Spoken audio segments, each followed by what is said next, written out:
नमस्कार दोस्तों, मैं हूं डॉक्टर आशीष कुमार गुप्ता। मैं एक मानसिक रोग विशेषज्ञ हूं और मैं पिछले 7 वर्षों से वाराणसी में अपनी सेवाएं दे रहा हूं।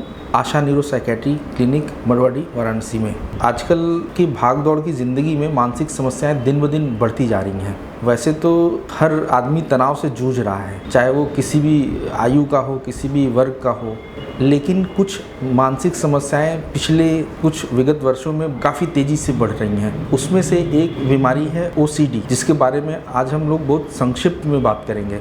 जैसा कि OCD का फुल फॉर्म होता है ऑब्सेसिव कंपल्सिव डिसऑर्डर। तो इस बीमारी में नाम से ही आपको ये पता चल गया कि इसके 2 हिस्से हैं, ऑब्सेशन एंड कंपल्शन। ऑब्सेशन वो समस्या होती है जिसमें जो मानसिक स्तर पे मरीज के चलती रहती है। इसमें OCD से जूझ रहा व्यक्ति किसी न किसी विचार से बहुत डिस्टर्ब रहता है और वो विचार उसकी मर्जी के बिना उसके मन में आता रहता है। कई बार तो ऐसे विचार आते हैं जो सामाजिक रूप से एक्सेप्टेबल नहीं होते हैं, जैसे देवी देवता, भगवान को लेकर के, अपने किसी पार्टनर को लेकर गलत विचार आते हैं और मरीज को भली भांति ये बातें पता होती हैं कि वो गलत सोच रहा है, लेकिन वो चाह करके भी उस विचार को हटा नहीं पाता है। इसमें कुछ कॉमन जो विचार होते हैं वो गंदगी से लेकर के हो सकते हैं, जैसे हर चीज़ में गंदगी लगना, लगे कि कंटामिनेटेड है वो चीज़ें, और मरीज बार बार उसके अगेंस्ट में फिर वो काम करने लगता है। कई बार चीज़ों को बार बार रीअरेंज करना, बार बार चेकिंग करना, जैसे दरवाज़ा बंद है तो ताला चेक करना, चाबी लगी है जेब में रखा है कि नहीं रखा, जेब चेक करना, और इसी तरीके से कई सारे ऑब्सेशंस हो सकते हैं। कई बार मरीज को ऑब्सेशंस होते हैं, जैसे भगवान को देखा तो भगवान को लेकर के बहुत सारे गलत विचार आने लगते हैं, या ऐसा लगता है कि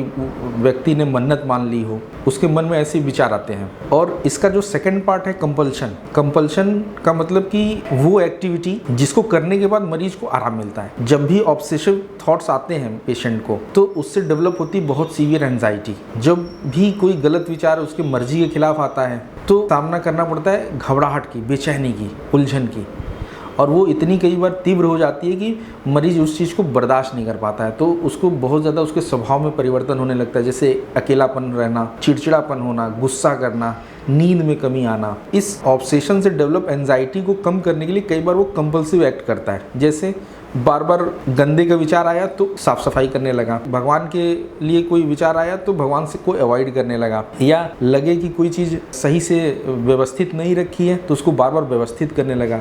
ये कंपल्सिव एक्ट होती है। अगर इसका कारण देखें तो इसके बहुत सारे कारण होते हैं, बट जो इसमें कुछ प्रमुख कारण हैं वो हैं, कुछ ब्रेन में कुछ रासायनिक बदलाव हो जाते हैं कुछ सर्टेन एरियाज में। कई बार कुछ साइकोलॉजिकल रीजंस होते हैं, जैसे कुछ अर्ली चाइल्डहुड कुछ इवेंट्स ऐसे होते हैं जिसको लेकर के जो सेल्फ इमेज होती है पेशेंट की बहुत ही डिस्टर्ब होती है, लो होती है।